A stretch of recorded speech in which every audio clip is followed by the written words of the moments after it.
Durante décadas, el arte urbano ha generado debate, incomodidad y fascinación a partes iguales. Ha sido perseguido, ignorado y con el tiempo también reconocido. Arte urbano, de los orígenes a Banksy, la nueva exposición de la Fundación Canal, nos invita a recorrer esa historia. Cómo unas prácticas nacidas en la calle, muchas veces fuera de los circuitos oficiales, han llegado a ocupar hoy museos, galerías y espacios culturales de todo el mundo. Cuando hablamos de arte urbano nos referimos a prácticas artísticas que usan el espacio público como soporte y como mensaje. Puede ser una simple frase, un mural monumental, un stencil político o una intervención que dialoga directamente con la arquitectura de la ciudad. Es un arte nacido fuera de los museos, muchas veces al margen de la ley, pero profundamente conectado con la vida urbana y con las personas que la habitan. La consideración de qué es arte y qué una mera expresión individual, o dónde acaba la libertad de expresión y comienza el respeto al espacio público y la propiedad privada, no son tarea fácil. Esta exposición no propone solo un recorrido cronológico por estilos y artistas. Nos invita, sobre todo, a comprender el arte urbano desde algunas de las claves que han definido su evolución. Por un lado, su relación con el espacio público y con las normas que lo regulan. Por otro, el diálogo entre lo local y lo global, con obras que nacen en un contexto concreto y hoy circulan por todo el mundo gracias a Internet. También se aborda el papel del anonimato, una estrategia presente en algunos artistas, como Banksy, que ha permitido centrar la atención en el mensaje más que en la autoría. Lejos de restar fuerza a las obras, esta condición ha favorecido una comunicación directa con la ciudad y con cuestiones sociales. A lo largo del recorrido, veremos cómo lo que comenzó como un gesto mínimo de autoafirmación individual, el tag, escribir un nombre en una pared, acaba transformándose en un lenguaje visual global. Un lenguaje que surge en contextos urbanos desfavorecidos de Nueva York y Filadelfia, se reinventa en Europa y a partir del año 2000 se multiplica con la llegada de Internet y se hace global. Esta exposición ofrece una mirada amplia sobre el arte urbano y su relación con el espacio público, invitando a comprender su evolución, sus lenguajes y su papel dentro de la cultura contemporánea.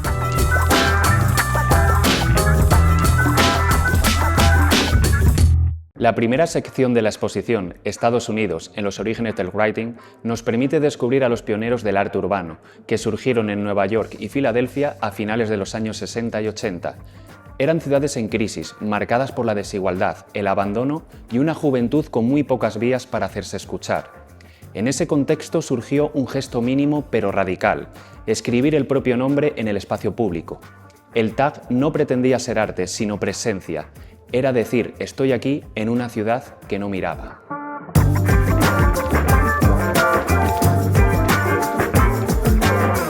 Al principio, estas firmas eran rápidas, no buscaban belleza, buscaban visibilidad. Pero pronto algo cambió. Los writers, es decir, quienes elaboraban los tags, empezaron a experimentar con las letras, los colores, el tamaño y la composición. El nombre dejó de ser solo un nombre y se convirtió en forma. Y esto fue clave. Se pasó del simple acto vandálico al nacimiento de un lenguaje visual propio. El tag dio paso al graffiti, que empezó a desarrollar estilos reconocibles y un lenguaje propio, sentando sin pretenderlo las bases de una de las expresiones más influyentes de la cultura visual contemporánea. El metro de Nueva York se convirtió en su soporte clave. Cada tren recorría la ciudad como una galería en movimiento y el graffiti dejó de ser invisible, ganando escala, color y ambición. Este crecimiento provocó una respuesta institucional. A finales de los años 70 y comienzos de los 80, ciudades como Nueva York y Filadelfia impulsaron campañas de eliminación del graffiti, especialmente en el metro, dando lugar a una confrontación duradera entre la búsqueda de la visibilidad de los writers y el intento de las autoridades por controlar el espacio público. En ese contexto de expansión y conflicto, algunas firmas alcanzaron una notoriedad inédita. Una de las más conocidas fue la de Taki 183, que comenzó a aparecer de forma recurrente en muros, farolas y trenes de toda la ciudad. Nombre y número, nada más. Pero repetido hasta convertirse en un misterio colectivo.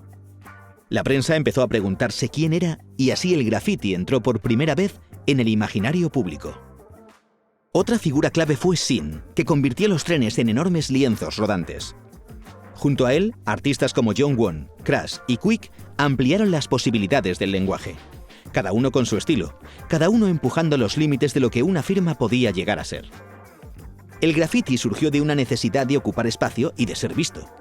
Pero en ese gesto sencillo, escribir un nombre, ya estaba contenida toda una revolución visual que pronto daría la vuelta al mundo.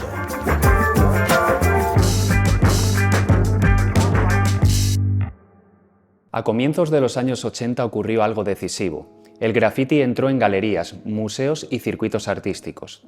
De este modo dejó de ser solo una afirmación identitaria callejera y empezó a cargarse de nuevos significados sociales, culturales, económicos y políticos. No abandonó su espíritu underground, pero aprendió a moverse en otros contextos. Los artistas siguieron interviniendo en la calle, pero comenzaron también a exponer en galerías, manteniendo la tensión entre dentro y fuera del sistema. En la segunda sección de la exposición, De la calle a la galería, descubrimos este proceso a través de dos figuras clave que encarnaron esta transición y marcaron un punto de partida para las generaciones posteriores.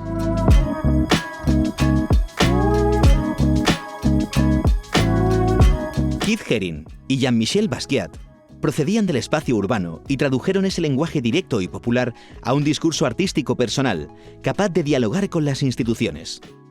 Sus obras conservaron la fuerza visual de la calle y se integraron sin complejos en el arte contemporáneo. Haring, con sus icónicas figuras de colores en líneas ágiles y rítmicas, y Basquiat con sus coronas, calaveras y textos fragmentados. A partir de ese momento, el arte urbano creció, se expandió y fue más allá de sus orígenes. Dejó de ser algo aislado y empezó a reconocerse como un movimiento con identidad propia. Se hizo así más clara una distinción fundamental: el graffiti, ligado a la firma personal y a la ilegalidad, y el arte urbano, orientado al diálogo con el público y con el espacio urbano, englobando diversas intervenciones y técnicas artísticas.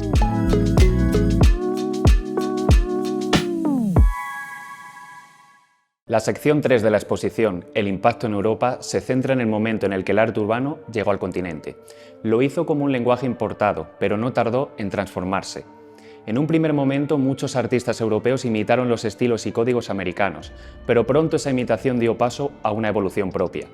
El arte urbano comenzó a adaptarse al contexto europeo, dialogando con los conflictos sociales, la tradición cultural y el urbanismo específico de cada ciudad.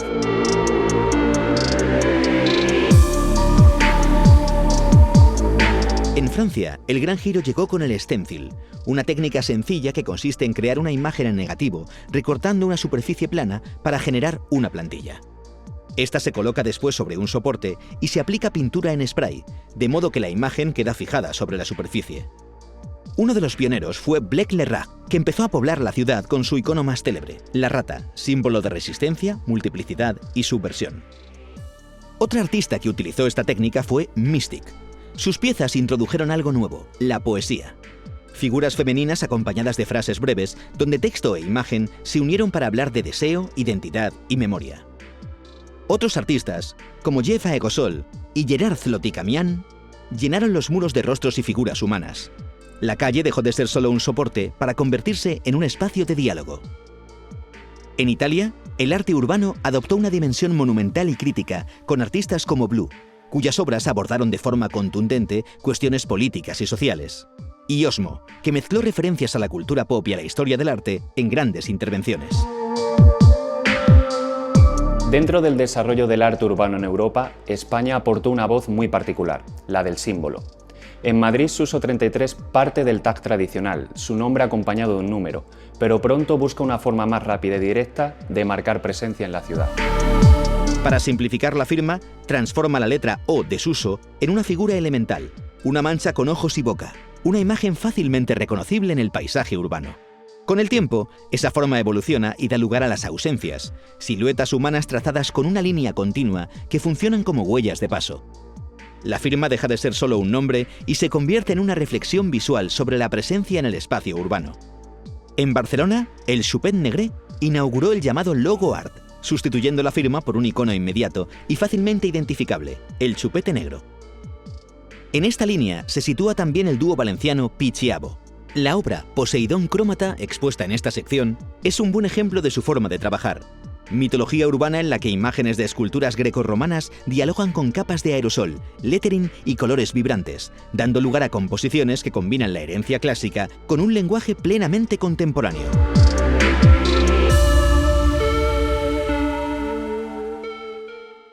La sección 4 de la exposición Evolución en Europa se centra en cómo el desarrollo del arte urbano europeo no ha seguido una línea unitaria, ni en estilos ni en técnicas. Al contrario, ha dado lugar a expresiones artísticas muy diversas. El arte urbano se ha ramificado en múltiples enfoques, ampliando constantemente sus horizontes y demostrando que es un fenómeno vivo, en permanente transformación, capaz de redefinir sus propios límites y de reinventar el espacio urbano desde perspectivas nuevas.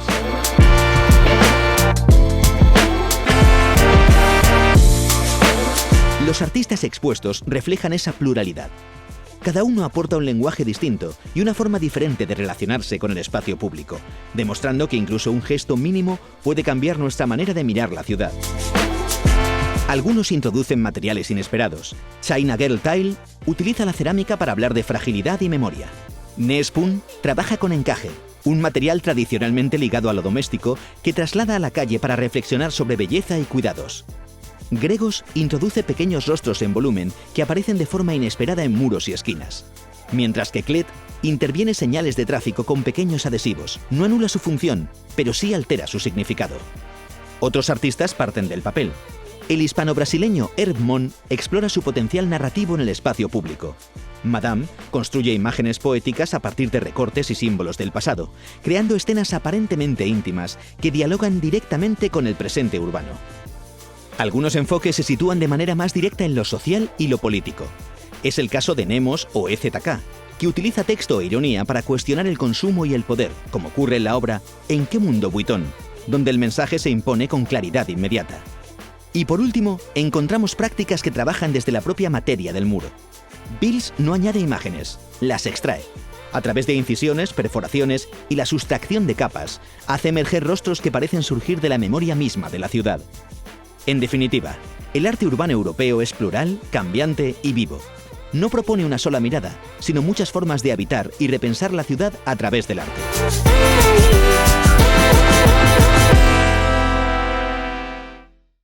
La sección 5, Globalización y reconocimiento, muestra cómo en la llegada del siglo XXI el arte urbano da un salto decisivo, deja de pertenecer únicamente a un contexto local y se afirma como un fenómeno artístico y cultural de alcance global. Internet y las redes sociales cambian por completo las reglas del juego, permitiendo que una obra trascienda el lugar donde aparece y circule a escala internacional. A este proceso se suma el interés de museos, galerías y centros de arte, que empiezan a incorporar artistas procedentes de la escena urbana a sus espacios. Esto amplía el alcance de los artistas, pero no elimina su relación con la calle. En este contexto, el arte urbano consolida un lenguaje social, habla de política, de cultura y de los medios de masas, y se transforma en una herramienta de comunicación visual y de participación colectiva.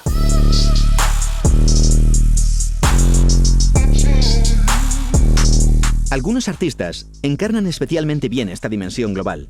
Shepard Fairey, con su proyecto Obey, utiliza los códigos del diseño gráfico y la propaganda para construir imágenes de fuerte impacto político. Osgemeus combinan folclore, cultura urbana y un imaginario surrealista para reflexionar sobre la identidad colectiva. JR lleva la fotografía monumental al espacio público, dando visibilidad a comunidades habitualmente ignoradas y convirtiendo la calle en un espacio de participación. Otros artistas dialogan directamente con la cultura pop y el consumo global. Invader invade las ciudades con mosaicos inspirados en los videojuegos, mientras Steps interviene en logotipos y marcas para cuestionar el poder simbólico de las grandes corporaciones.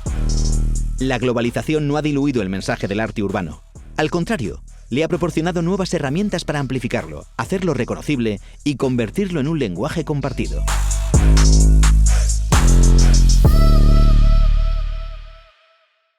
En la sección 6, Banksy, un icono contemporáneo, nos encontramos con una figura clave.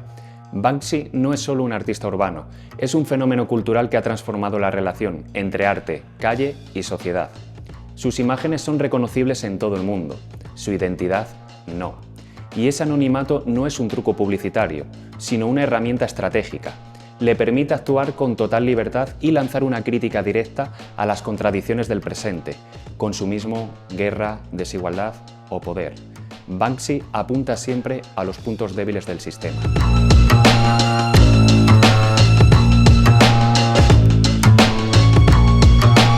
Banksy trabaja principalmente con stencil, una técnica basada en el uso de plantillas, rápida, reproducible y eficaz. perfecta para intervenir el espacio público sin ser visto. Economía de medios y máxima claridad de mensaje. Detengámonos en algunas de las obras expuestas. En Ríe ahora, un mono sostiene un cartel con una frase inquietante. Ríe ahora, pero algún día estaremos al mando. El animal representa a quienes el sistema subestima, los invisibles, los explotados, quienes sostienen el mundo sin reconocimiento. Humor ácido, mensaje directo y una advertencia clara. En Elige tu arma, gris, realizada en 2010, Banksy reflexiona sobre el arte urbano como un medio de expresión y participación en el debate público. La obra dialoga con el célebre Barking Dog de Keith Haring. Banksy no lo copia, lo reinterpreta. El perro tira de un joven encapuchado cuya única arma es el arte. Se establece así un paralelismo entre el activismo visual de Haring y la experiencia de la juventud urbana contemporánea. No es solo un homenaje, sino una invitación a explorar nuevos lenguajes de expresión. Chica con globo es probablemente una de sus imágenes más conocidas. Con una escena mínima, Banksy construye una metáfora universal sobre la esperanza y la pérdida. En 2018, una versión de la obra se autodestruyó en una subasta, cuestionando de forma frontal el mercado del arte desde dentro. Banksy ha logrado que el arte urbano sea popular sin ser superficial, crítico sin ser inaccesible y global sin perder su filo.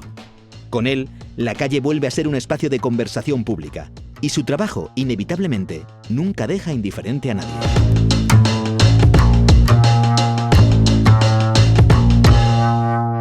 Esta última sección de la exposición aborda una de las cuestiones clave en la historia del arte urbano y en su relación con el espacio público, la frontera entre la intervención artística y el vandalismo. Bajo el título ¿Arte o vandalismo? Una frontera en evolución, se plantea un debate que ha acompañado al arte urbano desde sus orígenes.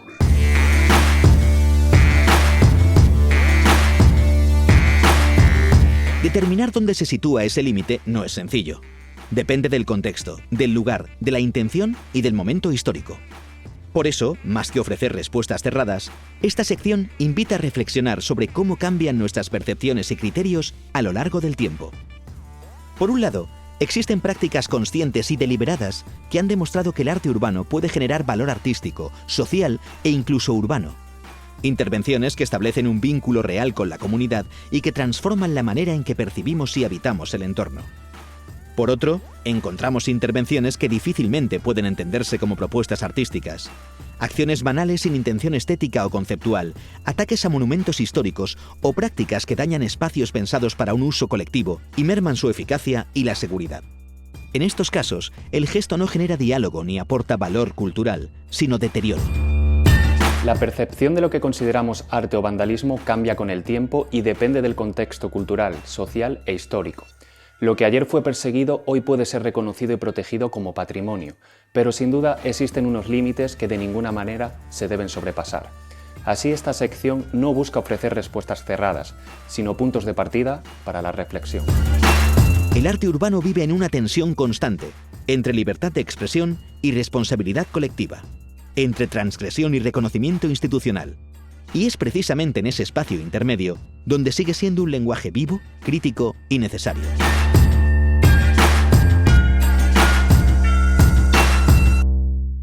Hemos llegado al final de esta visita guiada. A lo largo del recorrido hemos visto cómo el arte urbano ha evolucionado desde prácticas nacidas en el espacio público hasta convertirse en un lenguaje artístico reconocido, presente hoy en museos, galerías y colecciones de todo el mundo. La exposición Arte Urbano, de los orígenes a Banksy, permite comprender ese proceso, sus transformaciones, sus debates y su impacto en el arte contemporáneo. La muestra puede visitarse en la Fundación Canal, en la calle Mateo Inurria, en Madrid, hasta el 3 de mayo de 2026. Esperamos que esta visita haya servido para acercarse a un fenómeno artístico complejo, diverso y estrechamente vinculado a nuestro tiempo. Gracias por acompañarnos en este recorrido por la exposición.